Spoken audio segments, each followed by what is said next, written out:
ನಮಸ್ಕಾರ. ತಾಂತ್ರಿಕ ಕನ್ನಡ ದೃಶ್ಯಾವಳಿ ಮಾಲಿಕೆಯ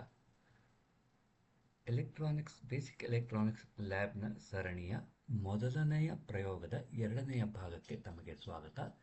ಇದರಲ್ಲಿ ಹಿಂದಿನ ಪ್ರಯೋಗದಲ್ಲಿ ನೋಡಿದ ಹಾಫ್ ವೇವ್ ರೆಕ್ಟಿಫೈಯರ್ನ ಫುಲ್ ವೇವ್ ಆಗಿ ಹೇಗೆ ಕನ್ವರ್ಟ್ ಮಾಡೋದು ಅಂತ ನೋಡೋಣ. ಇದು ನಮ್ಮ ಹಳೆಯ ಸರ್ಕ್ಯೂಟ್ ಡಯಾಗ್ರಾಮ್ ಆಗಿತ್ತು. ಇಲ್ಲಿ ಫುಲ್ ವೇವ್ಗೆ ವೇವ್ ಫಾರ್ಮ್ ಸರ್ಕ್ಯೂಟ್ ಡಯಾಗ್ರಾಮ್ ನೋಡೋಣ. ನೀವು ನೋಡಿದ್ರೆ ಹಾಫ್ ವೇವ್ ರೆಕ್ಟಿಫೈಯರ್ ಸರ್ಕ್ಯೂಟ್ ಹೀಗಿದೆ, ಫುಲ್ ವೇವ್ ರೆಕ್ಟಿಫೈಯರ್ ಹೀಗಿದೆ.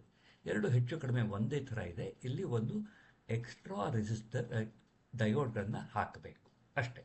ಸೊ ಹೀಗಾಗಿ ಹಿಂದೆ ಮಾಡಿದ್ದ ಸರ್ಕ್ಯೂಟನ್ನು ಸ್ವಲ್ಪ ಬದಲಾಯಿಸೋಣ. ಇದು ಮಧ್ಯಕ್ಕೆ ಸರಿಯಾಗಿದೆ. ಇನ್ನೊಂದು ಡಯೋಡ್ ಆ್ಯಡ್ ಮಾಡಬೇಕು. Active device add diode.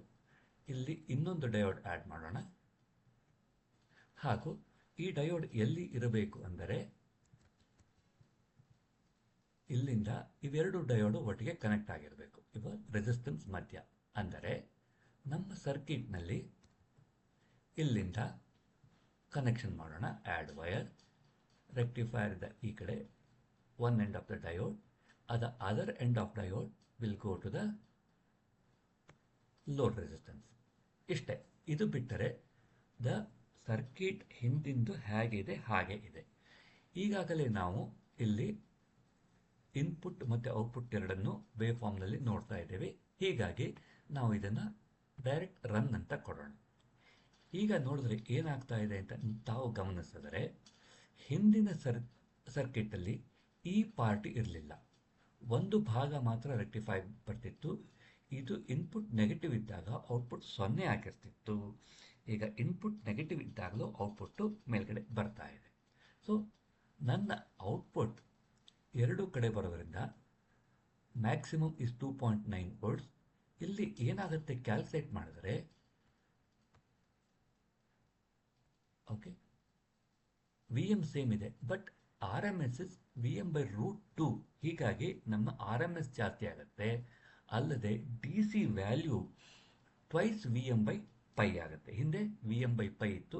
ಹೀಗಾಗಿ ಹಿಂದಿನದಕ್ಕಿಂತ 2 ಪಟ್ಟು ಹೆಚ್ಚು DC ಬರುತ್ತದೆ. ಹೀಗಾಗಿ ಫುಲ್ ವೇವ್ ರೆಕ್ಟಿಫೈಯರು ಬಹಳ ಎಫಿಷಿಯೆಂಟ್ ಆಗಿ ವರ್ಕ್ ಆಗುತ್ತೆ. ಇದಕ್ಕೆ ಒಂದು ಕೆಪಾಸಿಟರ್ ಆ್ಯಡ್ ಮಾಡಿ ನೋಡೋಣ. Drop, passive, add capacitor. ಇದು ಇಲ್ಲಿದೆ. ಕೆಪಾಸಿಟರ್ ಆ್ಯಡ್ ಮಾಡೋಣ. 10 ಮೈಕ್ರೋಫ್ಯಾರಡ್ ಇದೆ. ನೋಡೋಣ, ಬೇಕು ಅಂದರೆ ಹೆಚ್ಚಿಂದು ಮಾಡೋಣ. ಇದು ಇಲ್ಲಿ ನಾನು ಲೈನ್ ಹಾಕ್ತಾ ಇರೋದು ವೈರಿಂದ ನೀವು ಲ್ಯಾಬಲ್ಲಿ ಬ್ರೆಡ್ ಬೋರ್ಡಲ್ಲಿ ಕನೆಕ್ಷನ್ ಮಾಡಬೇಕು.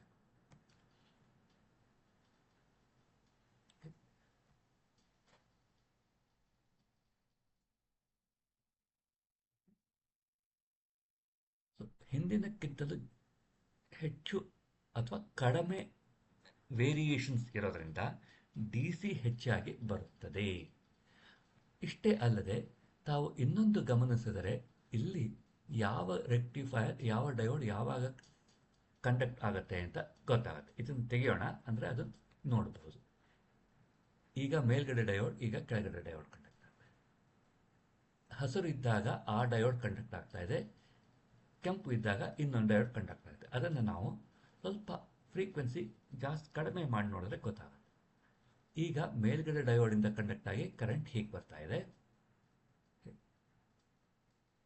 ಪಾಸಿಟಿವ್ ಹಾಫ್ ಸೈಕಲಲ್ಲಿ, ನೆಗೆಟಿವ್ ಹಾಫ್ ಸೈಕಲಲ್ಲಿ ಅದು ಕೆಂಪಾಯಿತು, ಇದು ಹಸಿರಾಗಿದೆ. ಸೊ ಕರೆಂಟು ಹೀಗೆ ಪಾಸ್ ಆಗ್ತಾ ಇದೆ.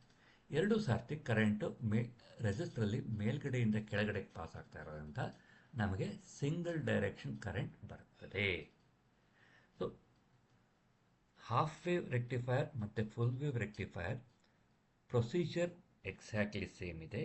ಕನೆಕ್ಷನ್ ಎಕ್ಸ್ಟ್ರಾ ಒಂದು ಡಯೋಡ್ ಕನೆಕ್ಟ್ ಮಾಡಬೇಕು ಫುಲ್ ವೇವ್ ರೆಕ್ಟಿಫೈಯರ್ಗೆ.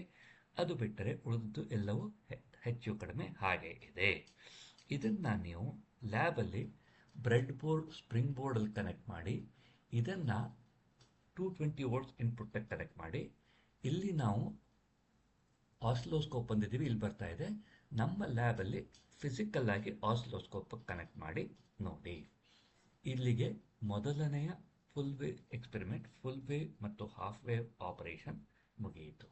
ಧನ್ಯವಾದಗಳು. ಮುಂದಿನದರಲ್ಲಿ ನಾವು ಬ್ರಿಡ್ಜ್ ರೆಕ್ಟಿಫೈಯರ್ ನೋಡೋಣ. ಧನ್ಯವಾದಗಳು.